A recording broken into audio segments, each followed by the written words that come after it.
ভারত পাকিস্তান সীমান্তে এমন চিত্র খুব একটা দেখা যায় না।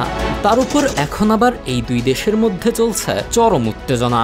এরই মাঝে বুধবার সীমান্তে পারস্পরিকভাবে একে অপরের সীমান্তরক্ষী সদস্যদের হস্তান্তর করেছে তারা। ঘটনাটিকে দুই দেশের মধ্যে বিরল সদিচ্ছার নিদর্শন হিসেবে দেখা হচ্ছে। বৃহস্পতিবার 15 মে এমনই এক প্রতিবেদন প্রকাশ করেছে দ্য এক্সপ্রেস ট্রিবিউন।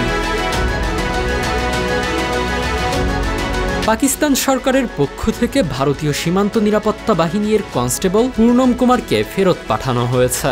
তিনি গত 23 এপ্রিল অনিচ্ছাকৃতভাবে পাকিস্তানের গন্ডা সিং ওয়ালা ফিরোজপুর সেক্টরে প্রবেশ করেছিলেন এবং পাকিস্তান রেঞ্জার্সের হাতে আটক হন।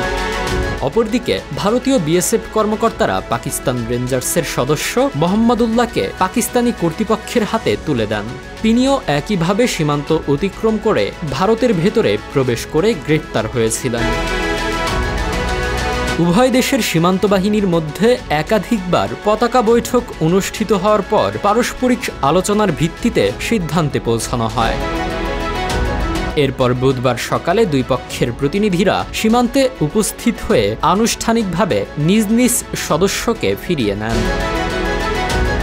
ভারতীয় সীমান্ত নিরাপত্তা বাহিনী বিএসএফ এক বিবৃতিতে জানিয়েছে, পাকিস্তান রেঞ্জার্স কনস্টেবল পূর্ণম কুমারকে নিরাপদে হস্তান্তর করেছে। এই উদ্যোগকে বিএসএফ একটি ইতিবাচক বার্তা হিসেবে দেখছে এবং তারা একে স্বাগত জানিয়েছে। বিশ্লেষকদের মতে, যখন দুই দেশের কূটনৈতিক সম্পর্ক উত্তেজনাপূর্ণ অবস্থায় থাকে তখন এ ধরনের বিনিময় পারস্পরিক আস্থা ও সহযোগিতা বৃদ্ধির ক্ষেত্রে গুরুত্বপূর্ণ ভূমিকা রাখতে পারে। প্রসঙ্গত, সাম্প্রতিককালে সীমান্তে সংঘর্ষ এবং উত্তেজনার ফলে ভারত পাকিস্তান সীমান্তে কার্যক্রম প্রায় স্থবির হয়ে পড়েছে, আর দুই দেশের সম্পর্কও ন্যূনতম পর্যায়ে পৌঁছেছে। এই প্রেক্ষাপটে সেনা সদস্যদের এই বিনিময় ঘটনাকে এক বিরল এবং আশাব্যঞ্জক অগ্রগতি হিসেবে দেখা হচ্ছে।